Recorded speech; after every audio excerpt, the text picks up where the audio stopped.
Dumating na dito sa Pilipinas ang ikalawang brand new RoRo passenger vessel ng Kokalyong Shipping Lines Wow. na si MV Filipinas Bohol noong June 28, 2025. Ito ang mga detalye na dapat ninyong malaman at aabangan sa barkong ito. Si MV Filipinas Bohol ay may kabuuang haba na 72 meters at lapad na 15 meters. Ang barkong ito ay classed under Rina ng Italy at powered ng dalawang units ng Mitsubishi Marine diesel engines na may kakayahang umabot sa bilis na hanggang 10 to 14 knots.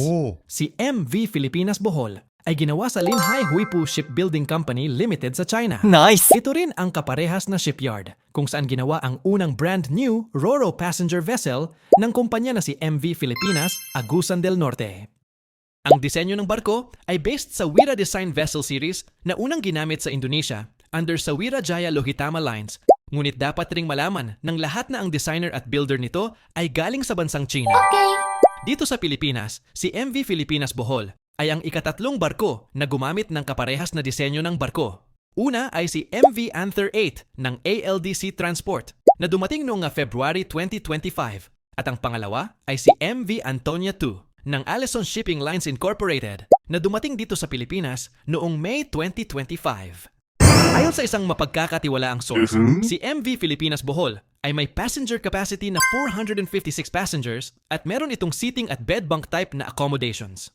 Ang economy class ay isang open air at all seating type configuration located sa gitnang bahagi ng unang passenger deck ng barko. Ang tourist class naman ay isang air-conditioned type seating accommodation na posibleng nasa harapang bahagi ng barko, kaparehas ng location dun kay MV Anther 8. Nice! Habang meron din itong cabin rooms na bed bunk type na accommodation good for 4 passengers na posibleng located sa gitnang bahagi ng unang passenger deck ng barko na kaparehas rin kay MV Anther 8.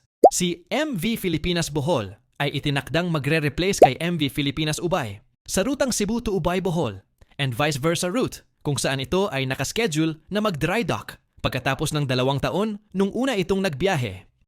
Ang blessing and inauguration ni MV Filipinas Bohol ay mangyayari ngayong Sabado, July 12, 2025 at ang kanyang maiden voyage naman ay nakaschedule sa susunod na mga araw.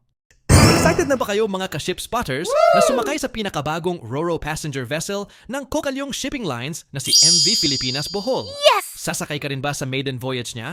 Let us know your thoughts down in the comment section. Don't forget to follow the Philippine Ship Spotters Society's social media platforms for more ship videos and updates. Hanggang sa muli, paalam!